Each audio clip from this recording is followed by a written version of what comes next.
ఓం నమో వెంకటేశాయ. ఏడుకొండలవాడ వెంకటరమణ గోవింద గోవింద. శ్రీ శ్రీనివాస శ్రీ వెంకటేశ గోవింద గోవింద. కలియుగ ప్రత్యక్ష దైవం శ్రీనివాస పరబ్రహ్మ అనుగ్రహ విశేషంతో శ్రీమన్మహాభారతంలోని ఆది పర్వంలో విశేషాలు యథాశక్తి తెలుసుకుంటున్నాం. ముందుగా మనందరం భక్తి శ్రద్ధలతో ఆచార్యుల వారితో కలిసి సంకల్పాన్ని పఠిద్దాం. ఓం నమో వెంకటేశాయ. విఘ్నేశ్వర ధ్యానం శుక్లాంబరధరం విష్ణుం శశివర్ణం చతుర్భుజం ప్రసన్నవదనం ధ్యాయేత్ సర్వవిఘ్నోపశాంతయే. శ్రీనివాస ధ్యానం. నమస్తుభ్యం మహాదేవ నారాయణ కృపానిధే. పాహి మాం ఫణిశైలేశ భక్తబంధో దయానిధే.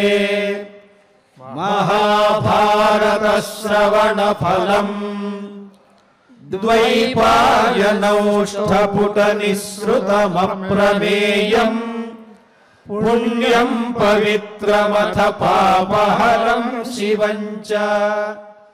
యో భారతం సమధిగచ్చతి వాచ్యమానం కిం తస్య పుష్కరజలైరభిషేచనేన. అథ సంకల్పః.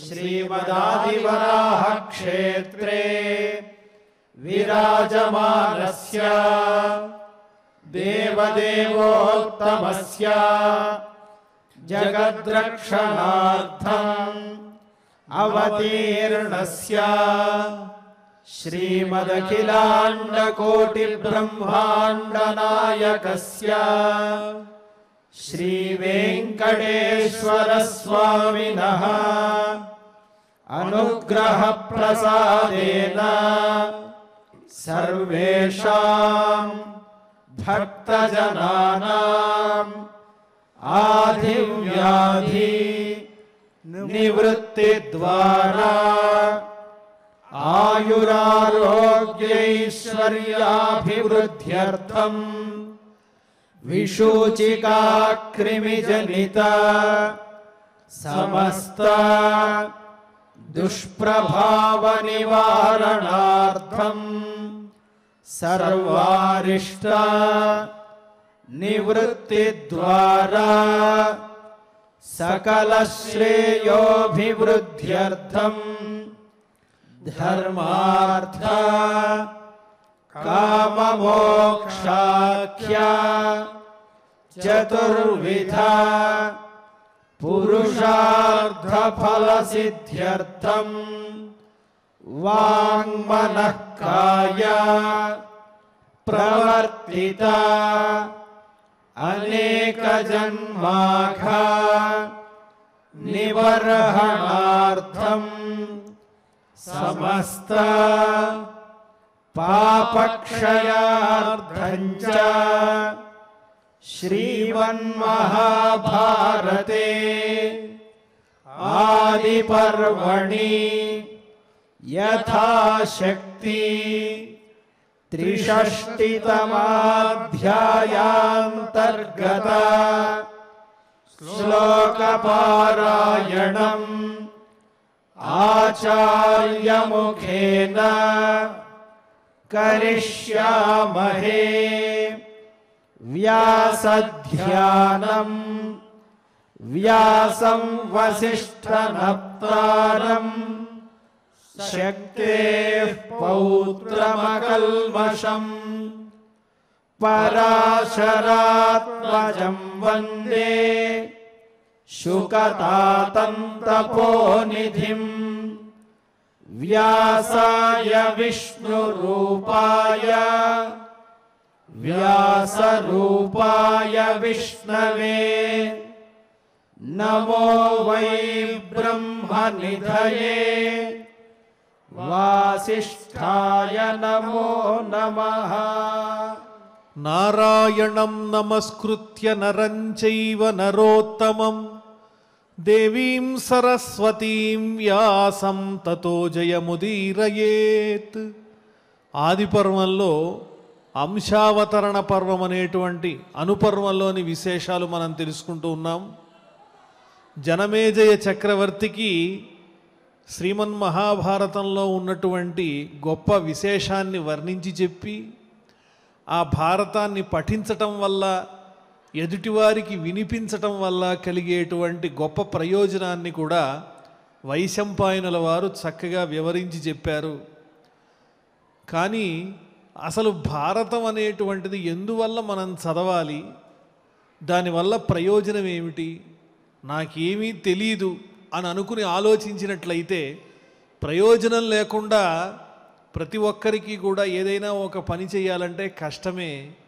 మరి శ్రీమన్మహాభారతం చదవడం వల్ల కలిగేటువంటి ఫలం ఏమిటి, ప్రయోజనం ఏమిటి అంటే అనుకోకుండా ఏమాత్రం కష్టపడకుండా 1 కోటి రూపాయలు మన దగ్గరికి వచ్చేస్తే ఆ ఆనందాన్ని మనం ఎలా అనుభవిస్తామో, ఇది నేను ఊహించలేదు, ఇంత తేలిగ్గా ఇంత సంపద నాకు వశమైంది కదా అని ఆనందాన్ని అనుభవిస్తాం. అలాగే స్వామివారి దర్శనానికి వచ్చినప్పుడు ఏమాత్రం కష్టపడకుండా ఎంతో సులువుగా ఏ ఆటంకము లేకుండా గబగబా 10 నిమిషాల్లో స్వామివారి సన్నిధికి చేరుకున్నప్పుడు ఈరోజు చాలా తేలిగ్గా నాకు దర్శనం అయిపోయిందని ఆనందిస్తాం. ఎప్పుడూ ఇంత దగ్గరగా స్వామిని నేను చూడలేదనుకుంటాం. అప్పుడు కలిగేటువంటి అనుభూతి ఎంత బాగుంటుంది.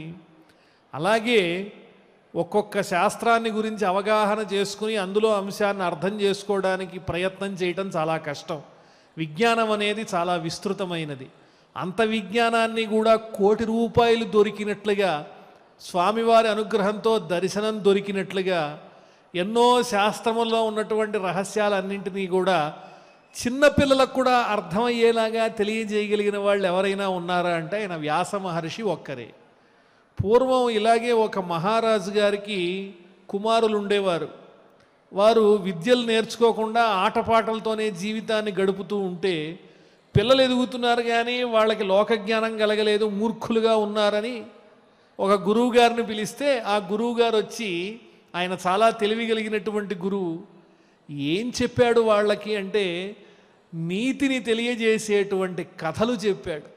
అవి కూడా పక్షుల్ని మృగాల్ని ఆదర్శంగా తీసుకుని స్నేహంగా ఉంటే ఇలా బాగుపడతారు, కుట్ర చేస్తే ఈ విధంగా చెడిపోతారు అని ఎంతో తేలికగా చాలా తక్కువ సమయంలో ఓహో ప్రపంచంలో ఇది చెడునమాట, ఇది మంచి అన్నమాట, కాబట్టి మంచిదారిలో వెళ్ళాలి అనేటువంటి విషయాన్ని చాలా తేలిగ్గా కఠినంగా కాకుండా మనసు బాధపడకుండా, యుక్త వయస్సు వచ్చినటువంటి పిల్లవాడికి కఠినంగా చెప్తే బాధపడతాడు. అలా కాకుండా తేనె తాగితే ఎంత తీయగా ఉంటుందో అంత చక్కని తీయనైన కథలతో వృత్తాంతాలతో మనకి తెలియకుండానే మనలో సత్ప్రవర్తనను పాటించాలి అనేటువంటి కోరికను రేకెత్తించే విధంగా పెద్దవాళ్ళకే కాదు చిన్నపిల్లలకు కూడా అర్థమయ్యేటువంటి చక్కని నీతి వృత్తాంతాలతో యథార్థ గాథలతో అందించినటువంటి మహా మనీషి వ్యాస మహర్షి. అందువలన మనం మహాభారతాన్ని చక్కగా శ్రద్ధాసక్తులతో చదవాలి. జనమేజయ చక్రవర్తికి వైశంపాయనుల వారు భారతాన్ని చదవటం వల్ల ఏం ప్రయోజనం కలుగుతుందో అంతా కూడా చెప్పిన తర్వాత ప్రధానమైనటువంటి వ్యాస మహర్షి యొక్క జన్మకు సంబంధించిన ముఖ్య వృత్తాంతాన్ని చెప్పటం ప్రారంభించారు. అందులో ముందుగా వసుమహారాజు అనేటువంటి ఒక మహారాజు చరిత్రతో ప్రారంభమవుతోంది. ఇంతవరకు మనం చెప్పుకున్నదంతా కూడా శ్రీమన్మహాభారత గాథకి ఒక ఉపోద్ఘాతం లాంటిదైతే ఈనాటి నుంచి మనం కథలోకి సరాసరి ప్రవేశిస్తూ ఉన్నాం. వైశంపాయన ఉవాచ రాజా ఉపరిచరో నామ ధర్మ నిత్యో మహామతి బభూవ మృగయాంగంతుం సదా కిల ధృతవ్రత. వసువు అనే పేరు కలిగినటువంటి ఒక మహారాజు ఉన్నాడు. ఆ మహారాజు గారి ముందు ఒక విశేషణం వాడారు. ఉపరిచరో నామ, ఉపరిచరుడు అంటే ఆకాశంలో సంచరించేటువంటి రాజు. ఆయన ఏ విధంగా ఆకాశంలో సంచరించాడో మనకి ఈరోజే తెలుస్తుంది. ఆయన అసలు పేరు మాత్రం వసు చక్రవర్తి. ఆ మహారాజు గారు ఎటువంటి వాడు అంటే ధర్మాన్ని పాటించాలి అనేటువంటి ఆసక్తి కలిగినటువంటి వాడు, బుద్ధిమంతుడు. ఒకానొకసారి ఆయన వేటకి వెళ్ళాడట. వెళ్ళేసరికి ఋషి ఆశ్రమాన్ని సందర్శించాడు. ఆశ్రమంలో ఉన్నటువంటి ప్రశాంత వాతావరణాన్ని గమనించాడు. ఆయన మనస్సుకి ఎందుకో అనిపించింది, ఈ రాజ్యపాలన ఇవన్నీ కూడా మన మనసుకి కష్టంగా ఉన్నాయి. ప్రశాంతంగా ఆశ్రమంలో ఉండి తపస్సు చేసుకుంటే కలిగేటువంటి ఆనందమే వేరు అని పరిపాలన పట్ల ఆసక్తి లేకుండా తపస్సు చేయటం మొదలెట్టాడు. ఏ విధంగా చేశాడా తపస్సు అంటే ప్రశాంత చిత్తంతో చేశాడు, శ్రద్ధగా చేశాడు. కఠోరం అయిపోయింది ఆ తపస్సు. వెంటనే ఇంద్రాదులకు కూడా ఒక రకమైనటువంటి ఉత్కంఠ బయలుదేరింది. ఇదేమిటి ఇంత తపస్సు చేస్తున్నాడు ఈయన తపశ్శక్తితో త్వరలో ఇంద్ర పదవి కూడా పొందబోతాడేమో అనేటువంటి అనుమానం దేవతల్లో పుట్టింది. వాసవ ప్రతిముండు వసువను నాతండు ఛేది భూనాథుండు శిష్టలోకనుత కీర్తి మృగయా వినోదార్థము అడవికి జని ఒక్క ముని జనాశ్రమమునందు నిర్వేదమున మహానిష్ఠతో సన్యస్త శస్త్రుడై తపమొప్ప చలుపుచున్న అతని పాలికి అమరగణంబుతో ఇంద్రుడు వచ్చి తానిట్టులనియే. ఈ విధంగా అరణ్యానికి వెళ్ళి అక్కడున్న ప్రశాంత వాతావరణాన్ని చూచి సాధారణమైనటువంటి జీవితం మీద ఆయన మనస్సు రోసి విసుగు పుట్టి తపస్సు చేసుకుంటూ ఆశ్రమంలోనే ఉందామని ఆయన తపస్సులోకి వెళ్ళిపోయేటప్పటికి దేవతలంతా గమనించారు. ఇంద్ర పదవి కోసమేమో అని కొంత ఆలోచన అయితే ఈయన చాలా సజ్జనుల్లా ఉన్నాడు, ఈయన్ని తపస్సు నుంచి మరలించి ఇంత గొప్ప చక్రవర్తి ఎక్కడా దొరకడు, ఇంత సమర్థుడైనటువంటి పరిపాలకుణ్ణి మనం జనానికి అందించాలి, లోకానికి అందించాలి అనేటువంటి సంకల్పంతో దేవతలందరూ కూడా బయలుదేరి వస్తున్నారు. సచేది విషయం రమ్యం వసుఃపార్ పౌరవనందన ఇంద్రోపదేశాజ్జగ్రాహ రమణీయం మహీపతి. ఈ విధంగా ఆ వసు మహారాజు సంసారం మీద మనసు విసిగినప్పటికీ కూడా సరాసరి ఇంద్రుడే వచ్చి, నాయనా వసు మహారాజా, ఈ తపస్సు కన్నా కూడా నీ వంటి వాడు న్యాయబద్ధంగా ధర్మాన్ని నిలబెడుతూ పరిపాలన చెయ్యాలి, ప్రజల్ని రక్షించాలి, ప్రాణులన్నింటినీ రక్షించాలి అని కోరేటప్పటికీ కాదనలేనటువంటి పరిస్థితి వచ్చింది.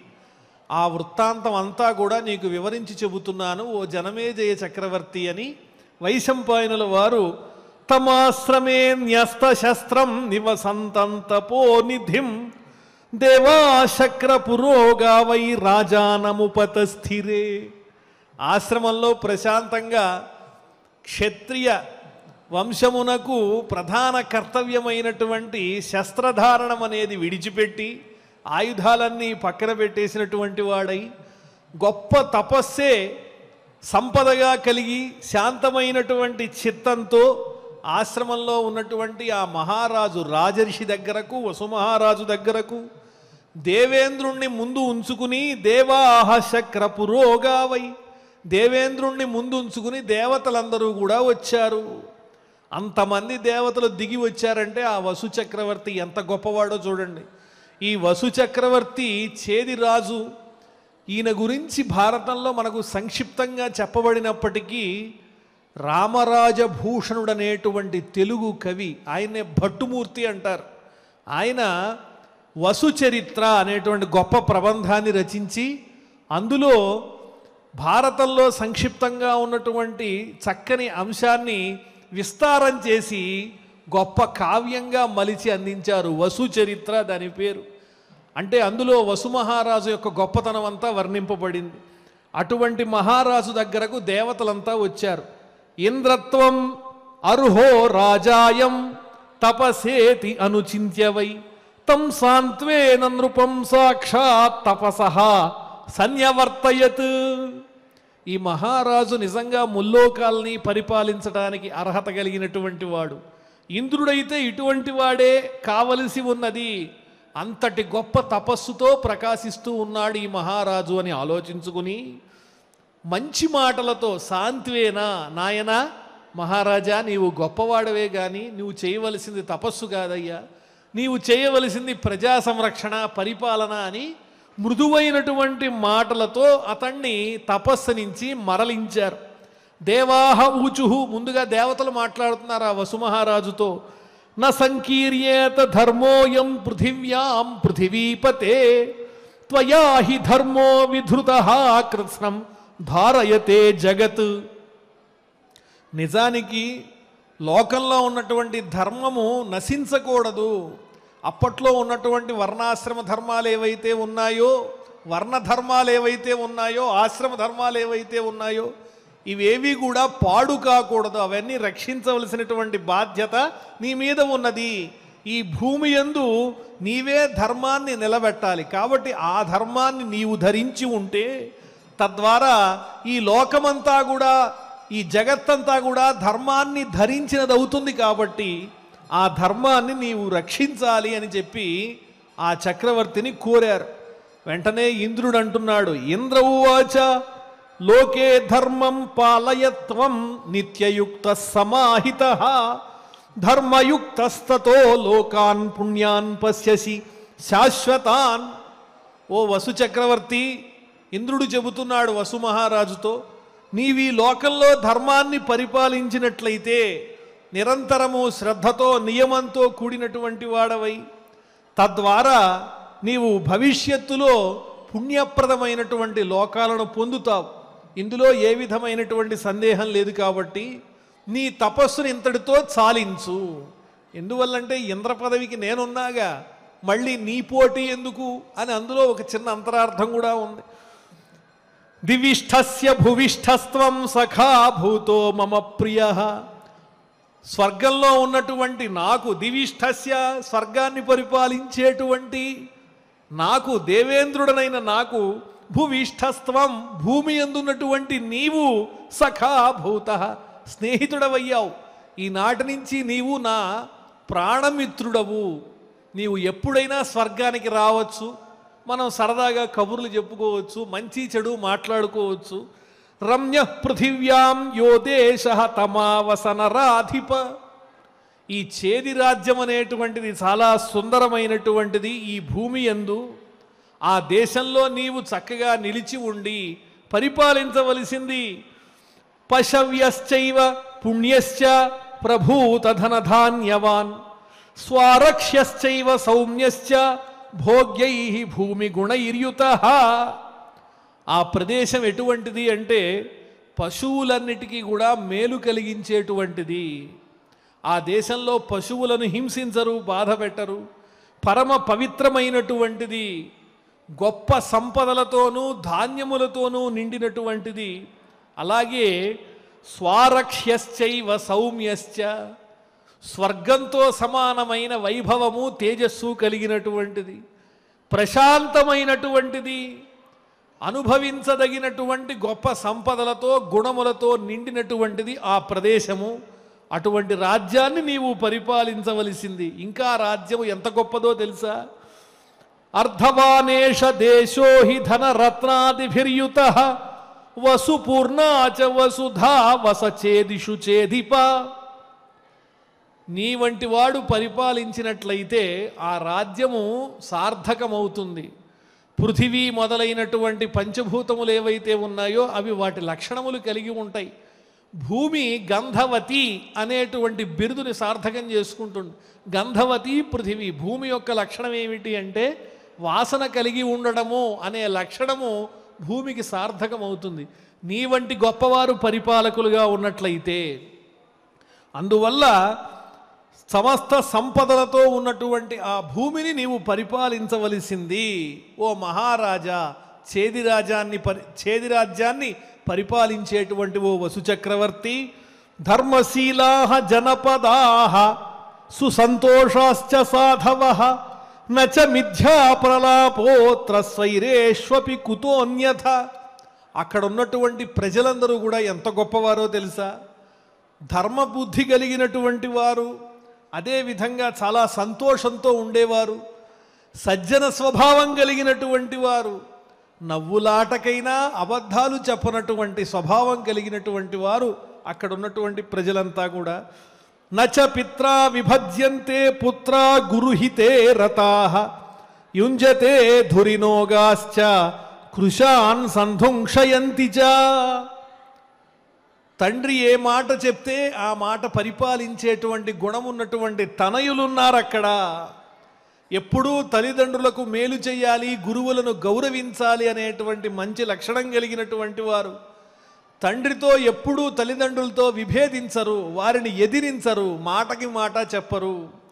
అలాగే అక్కడ ఉండేటువంటి ఎడ్లుంటాయి, వాటిల్ని పొలాల్లోకి దింపి వాటి చేత భూమిని దున్నేటట్లుగా చెయ్యరు. ఎడ్లను కూడా బాధ పెట్టరు. ఎందువల్ల అంటే భూమిని దున్నకుండానే అక్కడ పంటలు పండుతాయి. అంత పుణ్యప్రదమైనటువంటి చోటది. ఇంకా కృషించినటువంటి గోవులను అయితే అసలు వాళ్ళు బాధే పెట్టరు. ఏ విధంగా అయితే మానవుల్ని ప్రేమిస్తారో అలాగే గోవుల్ని కూడా ప్రేమించేటువంటి పరమ పవిత్రమైనటువంటి చోటు. కృశాన్ సంధుంక్షయంతి చ. ఏవైతే కృషించినటువంటి జీవులు ఉంటాయో మూగజీవులు, వాటిని సంరక్షిస్తారు తప్ప హింసించరు. సర్వే వర్ణాః స్వధర్మస్థాః సదా చేదిషు మానద నతేస్త్య విదితం కించిత్ త్రిషు లోకేషు యద్భవేత్. నీకు పెద్దగా తెలియని విషయం అంటూ ఏమీ లేదు. నేను చెప్పే ప్రతి మాట కూడా నీకు తెలిసిన విషయమే, కానీ మళ్ళీ మళ్ళీ నేను చెబుతూ ఉన్నాను. ఆ చేది రాజ్యంలో ఉన్నటువంటి వారంతా కూడా చాలా గొప్పవారు, స్వధర్మాన్ని పరిపాలించేవారు. ఎవరికి ఏ రకమైనటువంటి వృత్తి నియమింపబడిందో ఆ వృత్తిని చక్కగా భక్తి శ్రద్ధలతో ఆచరించేటువంటి లక్షణం కలిగిన వారు ఆ రాజ్యంలో ఉన్నటువంటి జనులు. దైవోపభోగ్యం దివ్యం త్వాం ఆకాశే స్ఫాటికం మహత్ ఆకాశగం త్వాం మద్దత్తం విమానం ఉపపత్స్యతే. నీవింత గొప్ప తపస్సు చేస్తున్నావు కదా వసు చక్రవర్తి, నీవు నాతో సమానమైన వాడివి, ఎప్పుడైనా కూడా నన్ను చూడటానికి నీవు రావచ్చు. ఇంతవరకు ఏ మహారాజుకి లేనటువంటి గొప్పదైన కానుక నేను నీకు ఇస్తున్నాను. స్ఫటికంతో తయారు చేయబడినటువంటి దివ్య విమానాన్ని నీకు అందిస్తున్నాను. ఆ విమానం ఆకాశంలో అలా తిరుగుతూ ఉంటుంది, నీ దగ్గరకు వస్తుంది. ఆ విమానాన్ని నీవు అధిరోహించావంటే నీ రాజ్యంలో ఎక్కడికైనా వెళ్ళొచ్చు, ఏ ప్రజల కష్టాన్నైనా చిటికలో పోగొట్టచ్చు. ఆకాశగామివైనటువంటి నీకు ఈ భూమి మీద ఉన్నటువంటి విషయాలన్నీ కూడా తేలిగ్గా చూడటానికి వీలవుతుంది. అప్పుడప్పుడు ఆ దివ్య విమానంలో నా దగ్గరకు వచ్చి నాతో పాటు అర్ధసింహాసనాన్ని అధిరోహించి కబుర్లు చెప్పడానికి కూడా వీలుగా ఉంటుంది. ఎందుకని నీకు ఎంత కానుకిస్తున్నానంటే నీవు చాలా ధర్మాత్ముడివి, తపస్సులో నాతో సమానమైనటువంటి కీర్తిని పొందావు. అందువల్ల ఆ విమానాన్ని త్వరలోనే నీవు పొందుతావు. త్వమేకః సర్వమర్త్యేషు విమానవరమాస్థితః చరిష్యసి ఉపరిస్థో హి దేవో విగ్రహవానివా. విగ్రహ రూపంలో ఉన్నటువంటి దేవుడు ఎలా ఉంటాడో అలాగే ఆ విమానంలో ప్రయాణించేటువంటి నీవు దేవునిలా ప్రకాశిస్తూ ఉంటావు. అంటే ఆ విమానమేమో ఒక దేవాలయం వంటిదైతే అందులో ప్రతిష్ఠింపబడినటువంటి దేవుని వలె ప్రకాశిస్తూ నువ్వు ఆ దివ్య విమానంలో సంచరిస్తూ ఉండొచ్చు అని ఆయనకు ఒక గొప్ప విమానాన్ని ఇచ్చాడు, ఆకాశంలో సంచరించే విమానం. దేవేంద్రుడు వసు మహారాజుకి ఎప్పుడైతే ఆకాశంలో సంచరించే విమానం ఇచ్చాడో ఆ మహారాజు పేరు వసువు కాస్త ఉపరిచర వసువు అయిపోయింది. ఉపరిచర వసువు అంటే ఆకాశంలో సంచరించేటువంటి వసు మహారాజు, దేవేంద్రునితో సమానమైనటువంటి తేజస్సు కలిగిన వాడు. చరిష్యసి ఉపరిస్థో హి దేవో విగ్రహవానివ. సాక్షాత్తు భగవంతునిలా నీవు ఆ విమానంలో సంచరించచ్చయ్యా. దదామితే వైజయంతీం మాలామమ్లాన పంకజాం ధారయిష్యతి సంగ్రామే యాత్వాం శస్త్రైః అవిక్షతం. అంతేకాదు నీ మీదున్నటువంటి ప్రేమతో మరొక కానుకిస్తున్నాను. ఏమిటా కానుకంటే వైజయంతి అనేటువంటి పేరు కలిగిన దివ్యమైన కమలములతో కూడిన మాలనిస్తున్నానయ్యా. ఓ వసు మహారాజా, ఈ మాలను నీవు గనక మెడలో ధరించినట్లయితే, ఆ మాలతో యుద్ధానికి వెళ్ళినట్లయితే, యుద్ధరంగంలో శత్రువులు నిన్ను ఎన్ని శస్త్రములతో బాధించినా వాటి వల్ల నీకు ఏమాత్రమూ అపకారం ఉండదు. ఆ మాల అంత ప్రభావ సంపన్నమైనటువంటిది, నీకు చాలా సహకరిస్తుంది. అంతేకాదు మాలాం అమ్లాన పంకజాం, ఆ మాల యందున్నటువంటి కమలములు ఏవైతే ఉన్నాయో అవి ఎప్పటికీ కూడా వాడిపోవు, నిరంతరము కూడా అవి వికసించే ఉంటాయి. అప్పుడే వికసించినట్లుగా ఉండేటువంటి ఆ కమల పుష్పముల యొక్క మాలను నీకు ఇస్తున్నాను. ఆ మాల పేరు వైజయంతి.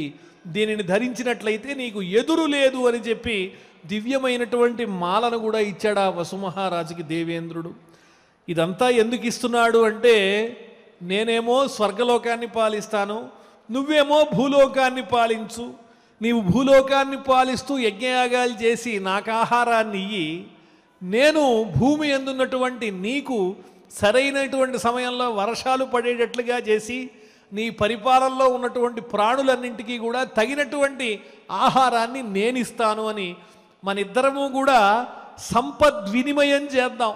నీ దగ్గర ఉన్నటువంటి సంపదలు నాకు ఇయ్యి, నా దగ్గర ఉన్నటువంటి వర్షం అనే సంపద నీకిస్తాను అని ఒప్పందం కుదుర్చుకుంటున్నాడు వసుమహారాజుతో దేవేంద్రుడు.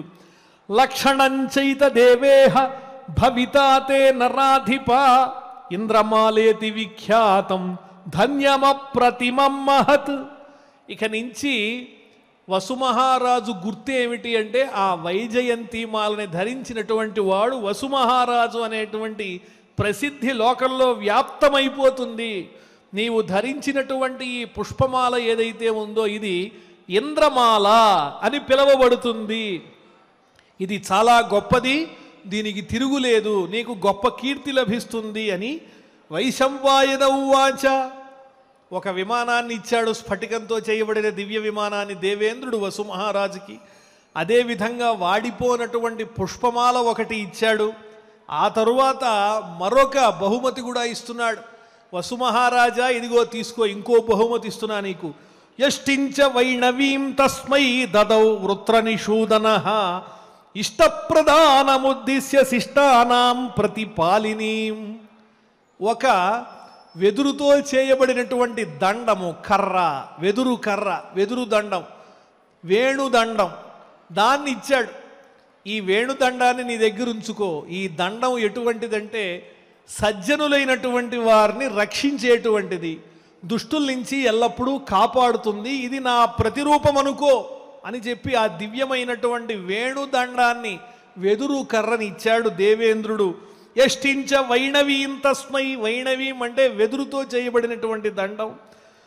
ఇష్టప్రదానముద్దిశ్య, ఎందుకు ఇస్తున్నాడు అంటే ఎంతో ఇష్టంతో ఇస్తున్నాను.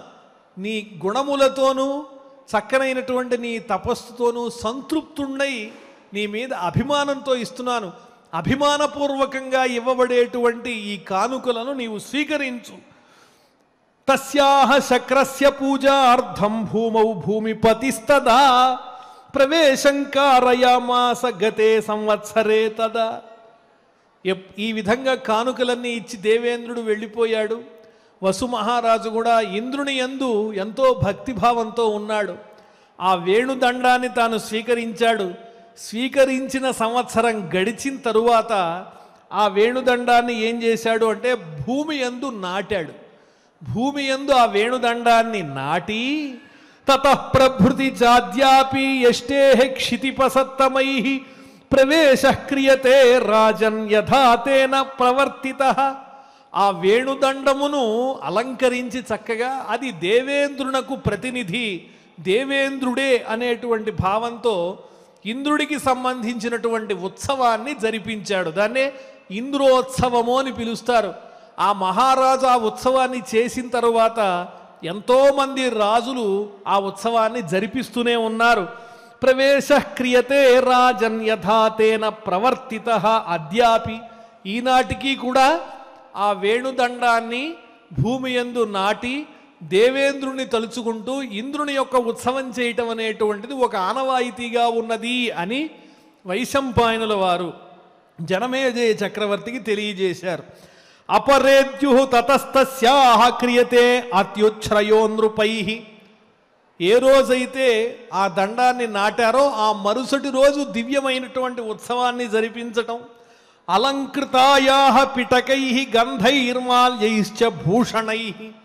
ఆ తరువాత ఆ వేణుదండాన్ని చక్కని అలంకారములతో అలంకరిస్తారు. దివ్యమైనటువంటి వస్త్రములతో, వెదురుతో చేయబడినటువంటి ఒక విధమైనటువంటి సంచితో దాన్ని చుడతారు. పుష్పమాలలతో అలంకరిస్తారు. అలంకరించి మాల్యదామ పరిక్షిప్త విధివత్ క్రియతేపి చ భగవాన్ పూజ్యతే చాత్ర హంసరూపేణ వాసవ. పుష్పమాలలతో చుట్టబడి అలంకరించబడిన తరువాత దాన్ని ఎలా భావిస్తారు అంటే, హంసరూపంలో ఉన్నటువంటి దేవేంద్రుడే ఈ దండముగా ఉన్నాడు అని భావిస్తారట. హంసరూపంలో ఉన్నాడు అంటే ఇక్కడ హంస అంటే పరమాత్మ అని అర్థం. కాబట్టి దేవేంద్రుడు సాక్షాత్తు పరబ్రహ్మస్వరూపుడు అనేటువంటి భావనతో ఆ దండాన్ని పూజిస్తూ ఉంటారు. భగవాన్ పూజ్యతే చాత్ర హంసరూపేణ వాసవ. పరమాత్మ స్వరూపంతో దేవేంద్రుణ్ణి భావన చేస్తూ భక్తి శ్రద్ధలతో ఆ వేణుదండాన్ని పూజిస్తారు. స్వయమేవ గృహీతేన వసోః ప్రీత్యా మహాత్మనః సతాం పూజాం మహేంద్రస్తు దృష్ట్వా దేవః కృతాం శుభాం. ఈ విధంగా స్వయంగా దేవేంద్రుడే ఈ వసుమహారాజు చేసేటువంటి దివ్యమైనటువంటి పూజలన్నింటికీ కూడా ఎంతో ప్రీతి చెందినటువంటి వాడై ఆ వసుమహారాజుని తన అనుగ్రహ విశేషంతో ఎల్లప్పుడూ రక్షిస్తూ, ఎవరైతే ఈ విధంగా ఉపరిచర వసువు ఆచరించిన విధంగా ఇంద్రుడికి ఉత్సవాన్ని జరిపిస్తారో ప్రతి సంవత్సరం కూడా, వారికి సమస్తమైనటువంటి సంపదలు కలుగుతాయి, మంగళములు కలుగుతాయి, ఆ ప్రదేశంలో సస్యముల యొక్క అభివృద్ధి ఉంటుంది అని చెప్పి అనుగ్రహించాడు. తాను స్వయంగా వచ్చినటువంటి వాడై ఆ వసుమహారాజు అందించినటువంటి దివ్యమైన పూజని తాను స్వీకరించాడు. ఈ రకంగా గొప్పవాడు అయినటువంటి ఆ వసుమహారాజు తాను చేసేటువంటి తీవ్రమైనటువంటి తపస్సు నుంచి మరలి ధర్మాన్ని రక్షించటం కోసం, తాను క్షత్రియుడై ఉండడం వల్ల ప్రజాపాలన చెయ్యాలి అనేటువంటి దేవేంద్రుని యొక్క ఆదేశంతో ప్రజలందరినీ కూడా కన్నబిడ్డల్లా పరిపాలిస్తూ తాను పరిపాలన కొనసాగిస్తూ ఉన్నాడు. ఆయన పరిపాలనలో చోరభయము లేదు. పృథివ్యాది భూతములన్నీ కూడా ఎంతో ఆనందంగా ఉన్నాయి. ఏ జీవిని కష్టపెట్టడం లేదు. అంత గొప్పవాడు ఆ వసుమహారాజు. ఈ వసుమహారాజు గొప్పతనాన్ని ఈనాడు మనం ప్రవచనంలో తెలుసుకున్నాం. తరువాత వ్యాస మహర్షి యొక్క ఉత్పత్తికి కారణమైనటువంటి వృత్తాంతం ఈ కథ ద్వారానే మనం తెలుసుకోబోతూ ఉన్నాం. ఆ విశేషాలన్నీ కూడా మరుసటి రోజు ప్రవచనంలో తెలుసుకుందాం. అంతవరకు స్వస్తి. ఇప్పుడు ఆచార్యుల వారు ఈ శ్లోకాలన్నింటినీ కూడా మన చేత పారాయణ చేయిస్తారు. ఓం నమో వెంకటేశాయ. అథ శ్రీ మహాభారతే త్రిషష్టితమోऽధ్యాయः అంశావతరణ పర్వ వైశంపాయన ఉవాచ రాజోపరిచరో నామ ధర్మనిత్యో మహీపతిః బభూవ మృగయాం గంతుం సదా కిల ధృతవ్రతః సచేది విషయం రమ్యం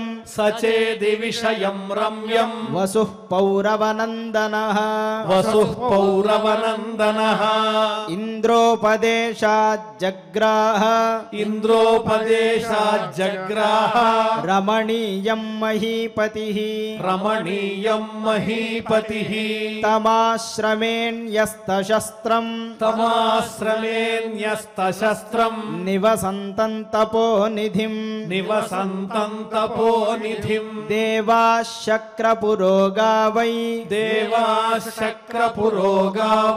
రాజానముపతస్థిరే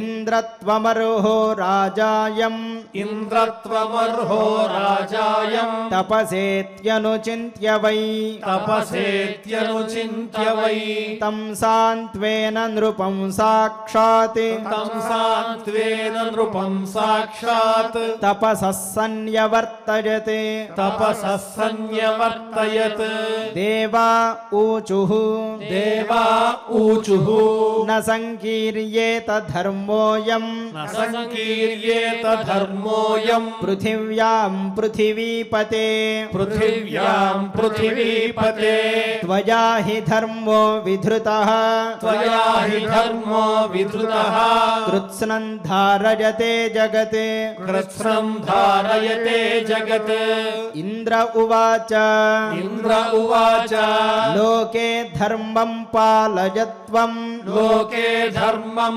पालयत्वं नित्ययुक्तः समाहितः नित्ययुक्तः समाहितः धर्मयुक्तस्ततो लोकान् धर्मयुक्तस्ततो लोकान् पुण्यान् पश्यसि शाश्वतान् पुण्यान् पश्यसि शाश्वतान् दिविष्ठस्य भुविष्ठस्त्वं दिविष्ठस्य भुविष्ठस्त्वं सखा भूतो मम प्रियः सखा भूतो मम प्रियः रम्यः पृथिव्यां यो देशः रम्यः पृथिव्यां यो देशः तमावासनराधिपा तमावासनराधिपा पशव्यश्चैव पुण्यश्च पशव्यश्चैव पुण्यश्च प्रभूतधनधान्यवान् प्रभूतधनधान्यवान् स्वारक्ष्यश्चैव सौम्यश्च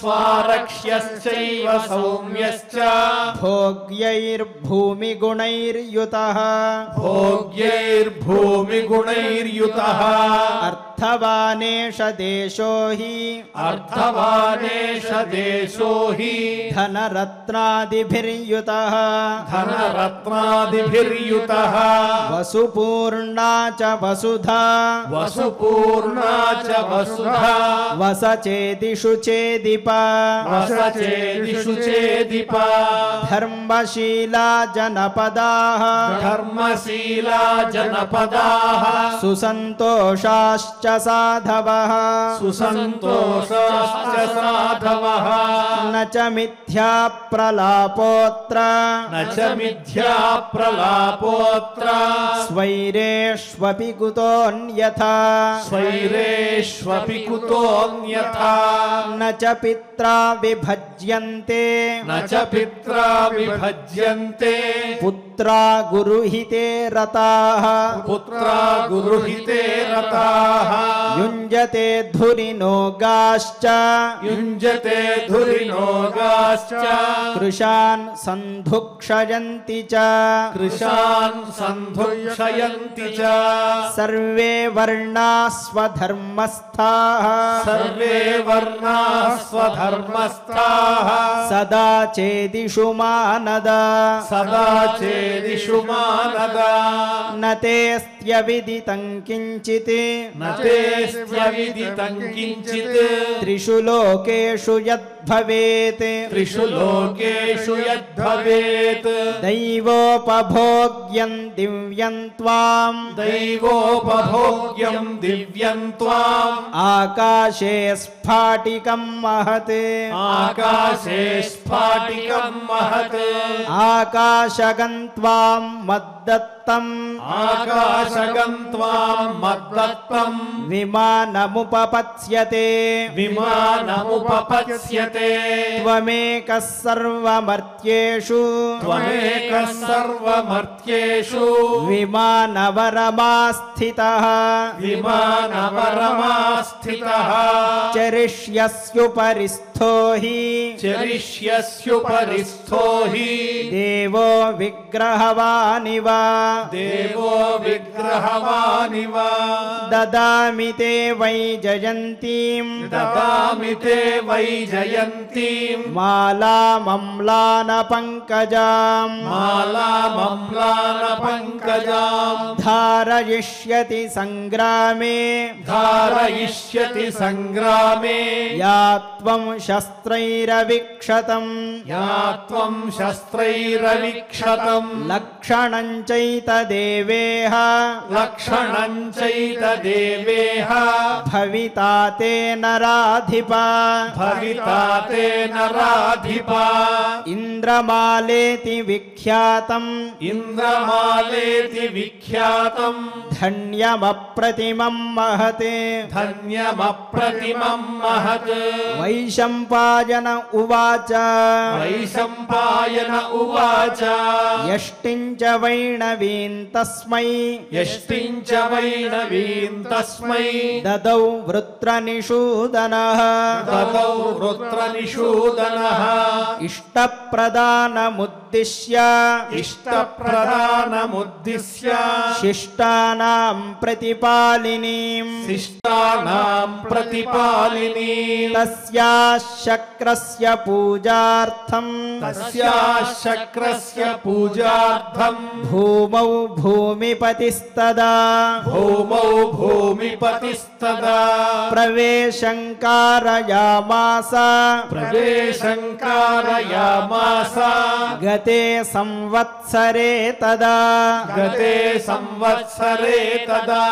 తతః ప్రభృతి చాద్యాపి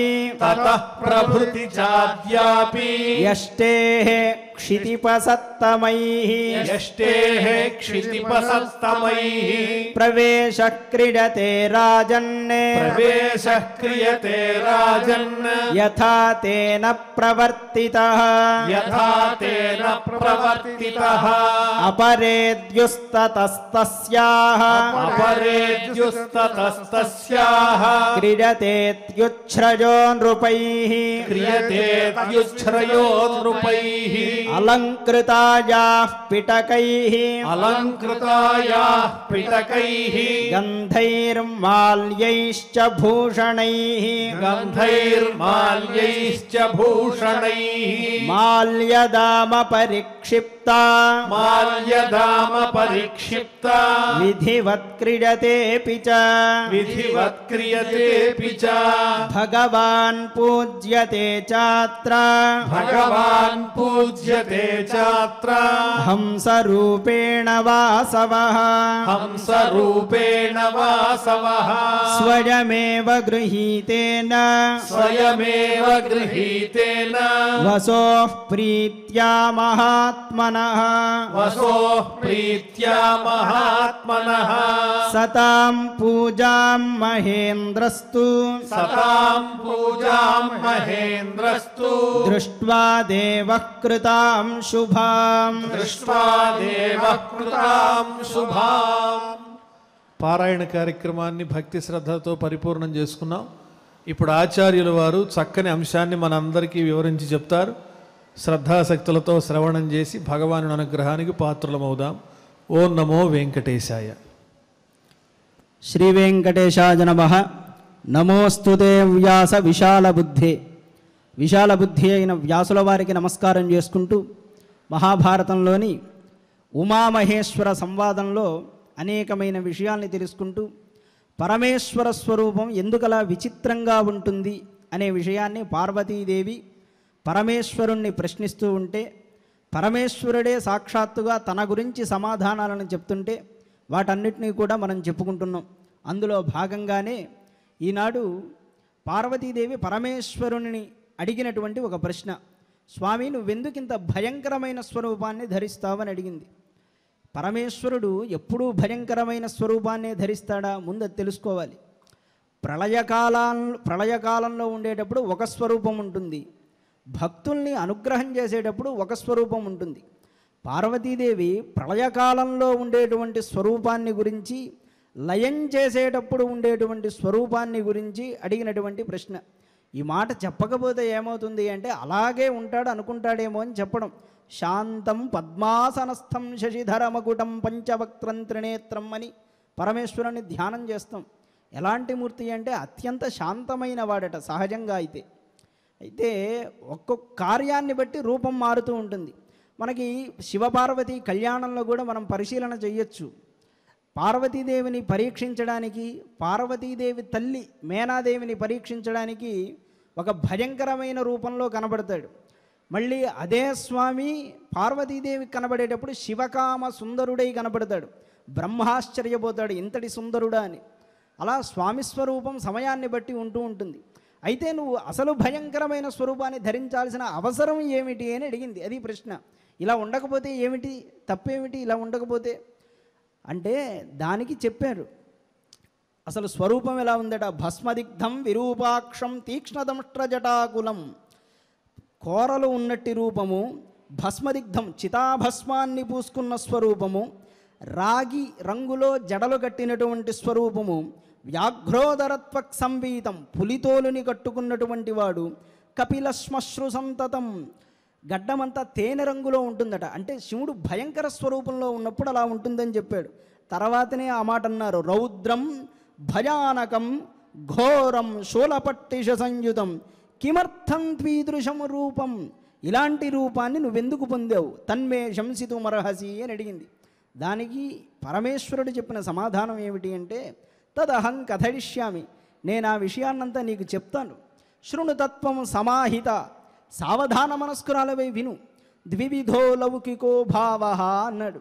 అసలు ఈ లోకమంతా ఎలా ఉంటుందో తెలుసా, రెండే పదార్థాలు ఈ ప్రపంచం మొత్తంలో ఉన్నాయి. డ్రై ఆర్ కూల్ అంటాం మనం. అంటే ఒకటి వేడి, ఒకటి చలి. శీతల పదార్థము, ఉష్ణ పదార్థం. ఈ రెండిటి సమాగమమే అసలు ఈ జగత్తంతా ఉంది అంటారు. ఇంకొకటి మనకి ఎక్కడా కనపడదు. దీని నుంచే అన్నీ పుడతాయని చెప్పారు. ఇందులో ఉష్ణభావానికి నేను అధిపతిని, తయోర్హి గ్రథితం సర్వం సౌమ్యాగ్నేయమిదం జగత్ అన్నాడు. పరమేశ్వరుడు చెప్పాడు, సౌమ్యాగ్నేయమిదం జగత్. ఈ జగత్తంతా సౌమ్యము, ఆగ్నేయము అనే రెండు తత్వాలతో ఉంటుంది. దీనినే వేదాలలో అగ్నిశోమాత్మకం జగత్ అని చెప్తారు. మనం శివుడికి అభిషేకం చేసేటప్పుడు ధారాపాత్ర ఒకదాన్ని ఏర్పాటు చేసి స్వామి మీద పడేలా చేస్తాం. పరమేశ్వరుడు అగ్నిస్వరూపుడైతే పడేటువంటి ఈ జలధార సోమస్వరూపం. ఎందుకు అలాగే ఏర్పాటు చేస్తామంటే ఆ రెండే జగత్తంతా ఉంది, అగ్నిశోమాత్మకం జగత్ అన్నారు. వేదాలలో చెప్పిన తత్వాన్నంతా కూడా మనం పూజా విషయాల్లో అలా తెలుసుకుంటూ ఉంటాం. మీకు ఇక్కడ ఇంకో విషయం కూడా ఆలోచన చేయొచ్చు. పెద్దవాళ్ళు చెప్పారు అనలేం, కానీ ఇలా ఆలోచన చేస్తే కూడా బాగుంటుందేమో అనిపిస్తుంది. నారాయణుణ్ణి మీరు ఎప్పుడైనా పురాణాల్లో పరిశీలన చేసి చూడండి, ఎలా మనకి చెప్తారండి. సముద్రంలో ఉన్నట్టు, జలాలలో పడుకున్నట్టే. జలాల్లోనే ఎందుకు పడుకోవచ్చు, నిప్పుల్లో పడుకోవచ్చుగా. జలాల్లోనే ఎందుకు పడుకోవాలంటే అక్కడ సంకేతం చెప్పడం, ఆ సౌమ్యతత్వానికి జలతత్వానికంతా అధిపతి నారాయణుడే అని చెప్పడం కోసం అలా చెప్తారు. పరమేశ్వరుణ్ణి పర్వతాగ్రంలో ఎందుకు చెప్పారు, వేరే ఇంకో చోట చెప్పచ్చు కదా అంటే, పర్వతంలో అగ్ని నిబిడీకృతమై ఉంటుంది. సువర్ణాది ధాతువులన్నీ కూడా పర్వతంలోనేగా ఉంటాయి. ధాతువులన్నీ ఉండాలంటే అగ్ని ఉండాలి. కనుక దాన్ని అధిష్ఠించి పరమేశ్వరుడు ఉన్నాడు. మరి ఒక దాంట్లో ఒకట్లేవా, శివాయ విష్ణు రూపాయ అన్నారుగా, శివస్య హృదయం విష్ణు అన్నారుగా, ఒకళ్ళల్లో ఒకళ్ళు ఉంటారన్నారుగా. అలాగే సముద్రంలో బడబాగ్ని అనేది ఉంది కదా, అంటే నీటిలో కూడా నిప్పు ఉన్నది, పర్వతాలపైన మంచుంది, అంటే అగ్నిని కూడా జలం ఆవరించింది. ఈ విధంగా ఓతప్రోతంగా ఈ జగత్తంతా ఉంటుందని చెప్పే సంకేతంగానే పరమేశ్వరుడు కైలాసంలోనూ శ్రీ మహావిష్ణువు సముద్రంలోనూ ఉన్నట్టుగా మనకి వర్ణన చేయడం కనబడుతుందేమో అని అనిపిస్తూ ఉంటుంది. అలాగే ఈ సౌమ్యతత్వానికి విష్ణు అధిపతి. సౌమ్యత్వం సతతం విష్ణువు మయ్యాగ్నేయం ప్రతిష్ఠితం.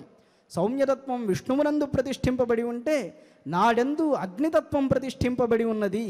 ఆ అగ్నితత్వాన్ని తెలపడానికి సంకేతంగానే నేను ఈ రూపాన్ని ధరిస్తాను. అనేన వపుషా నిత్యం సర్వలోకాన్ బిభర్మ్యహం. ఈ శరీరంతోనే సర్వలోకములను నేను భరిస్తున్నాను అని చెప్పాడు సాక్షాత్తు పరమేశ్వరుడు. ఆగ్నేయమితి మే రూపం దేవి లోకహితే రతం. ఈ ఆగ్నేయాత్మకమైన తనువు ఉన్నదే, ఆగ్నేయమైన ఈ తనువు, దీనివల్ల ప్రపంచం మొత్తానికి కూడా క్షేమం కలుగుతుంది అన్నారు. అసలు ఇక్కడ ఇంకో మాట తెలుసుకోవాలి. పరమేశ్వరుడి రూపంలో ఇంకో చమత్కారాన్ని చెప్పారు పెద్దవాళ్ళు. పరమేశ్వరుడి స్వరూపం అంతా కూడా పవర్గతో నిర్మాణం అయింది అన్నారు. మనకి ఎల్కేజీ యూకేజీలు వచ్చాక ఇది తెలుస్తుందో తెలీదో నాకు తెలియదు, కానీ చిన్నప్పుడు పెద్దవాళ్ళు చెప్పిన మాట, కచట తప వర్గాలు అని ఉంటాయి. కా నుంచి 5 అక్షరాలు, కక్క గగ్గంగా చచ్చా జజ్జన్య ఇలా ఉంటుంది. అలా పా దగ్గరకు వచ్చేసరికి ప ఫ బ భ మ ఈ 5 అక్షరాలు ఒక వర్గ అంటారు. పరమేశ్వరుడి స్వరూపం ఈ 5 అక్షరాలతో నిర్మాణమైంది అని చెప్పారు. నిర్మాణమైంది అంటే అలా భావించవచ్చు. పినాక ఫణిబాలేంద్రు భస్మ మందాకినీయుత పవర్గ రచితామూర్తి అపవర్గ ప్రదాయిని అన్నారు. పినాక ఫణిబాలేందు, పినాకం అంటే స్వామి చేతిలో ఉన్న ధనస్సు, ఫణి అంటే నాగు, బా అంటే బాలేందు అర్ధచంద్రుడు, భస్మ మందాకినీయుత భస్మాన్ని ధరించిన తనువు, మందాకిని అంటే గంగ, గంగను ధరించినటువంటి ఏ తనువు ఉన్నదో ఈ పరమేశ్వరుడి మూర్తి అపవర్గ ప్రదాయిని. అపవర్గం అంటే మోక్షం.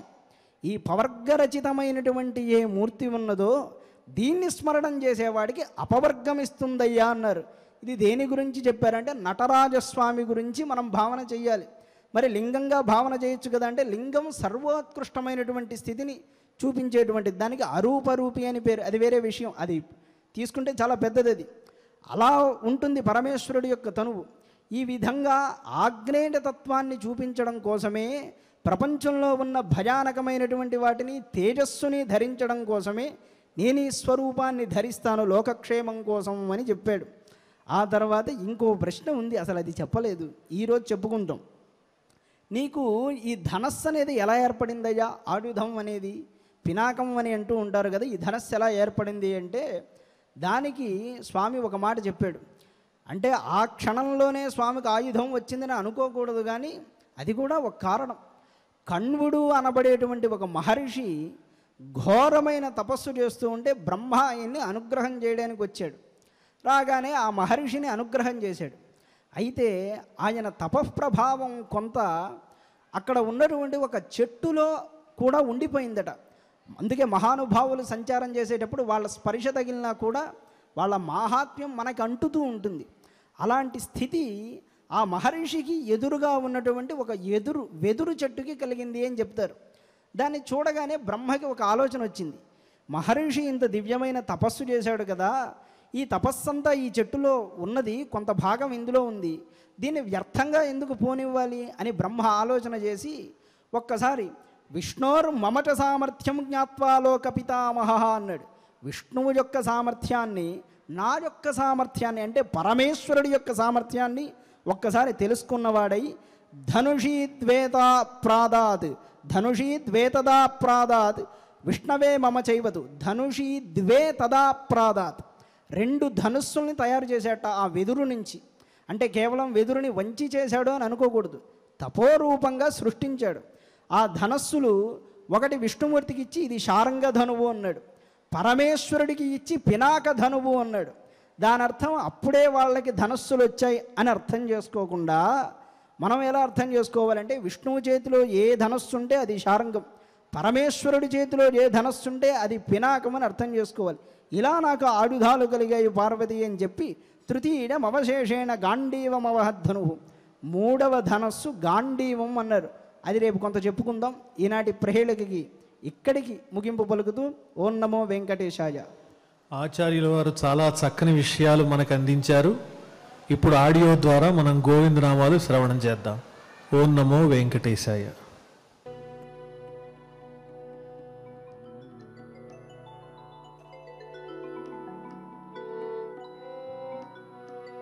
శ్రీనివాస గోవింద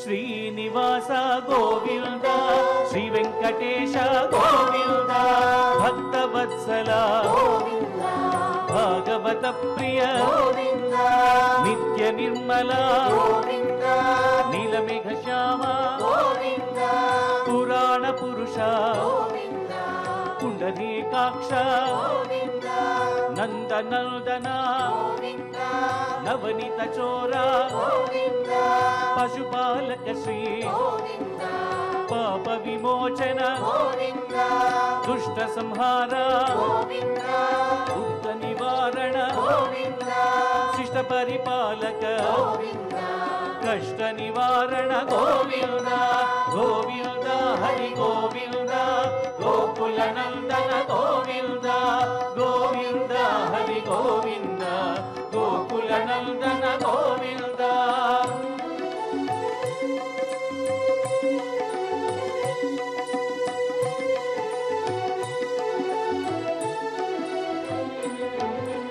వజ్రమకుటధర గోవింద వరాహమూర్తి గోవింద గోపీజనలోల గోవింద గోవర్ధనోద్ధార గోవింద దశరథ నందన గోవింద దశముఖమర్దన గోవింద పక్షి వాహన గోవింద పాండవ ప్రియ గోవింద మత్స్య కూర్మ గోవింద మధుసూదన హరి గోవింద వరాహ నరసింహ గోవింద వామన భృగురామ గోవింద బలరామానుజ గోవింద బౌద్ధ కల్కిధర గోవింద వేణుగాన ప్రియ గోవింద వెంకటరమణ గోవింద గోవింద హరి గోవింద గోకుల నందన గోవింద గోవింద హరి గోవింద గోకుల నందన గోవింద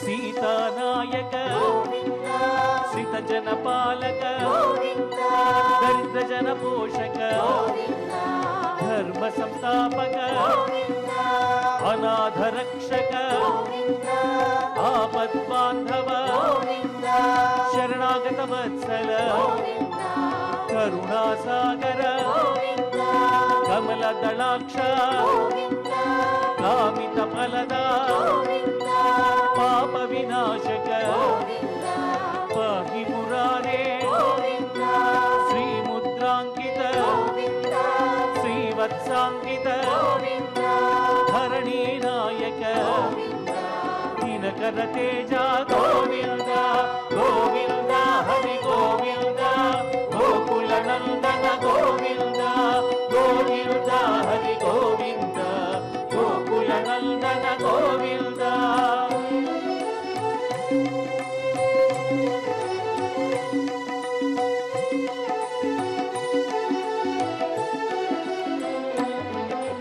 పద్మావతి ప్రియ గోవింద ప్రసన్నమూర్తి గోవింద అభయహస్త గోవింద అక్షయ వరద గోవింద శంఖ చక్రధర గోవింద శాంత గదాధర గోవింద వీరజాతీర్థస గోవింద విరోధి మర్ధన గోవింద సాలగ్రామధర గోవింద సహస్రనామ గోవింద లక్ష్మీ వల్లభ గోవింద లక్ష్మణాగ్రజ గోవింద కస్తూరి తిలక గోవింద కాంచనాంబరధర గోవింద గరుడ వాహన గోవింద గజరాజ రక్షక గోవింద గోవింద హరి గోవింద గోకుల నందన గోవింద గోవింద హరి గోవింద గోకుల నందన గోవింద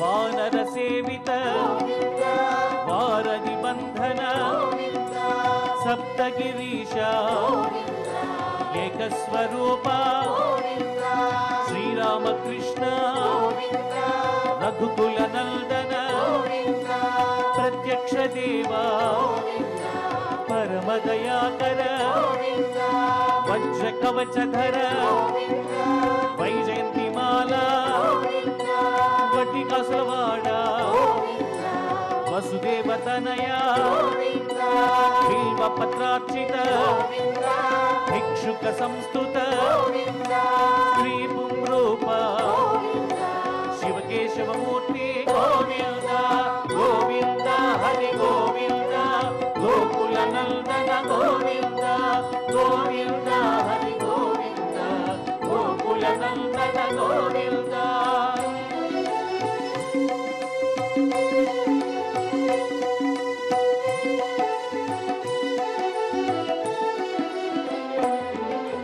బ్రహ్మాండ రూప భక్త రక్షక నిత్య కళ్యాణ నీరజనాభ హరి రామ ప్రియ హరి సర్వోత్తమ జనార్దన మూర్తి జగత్ సాక్షి రూప అభిషేక ప్రియ ఆపన్ నివారణ రత్న కిరీట రామానుజనుత స్వయం ప్రకాశ ఆశ్రిత పక్ష నిత్య శుభప్రద నిఖిల లోకేశ గోవింద గోవింద హరి గోవింద గోకుల నందన గోవింద గోవింద హరి గోవింద గోకుల నందన గోవింద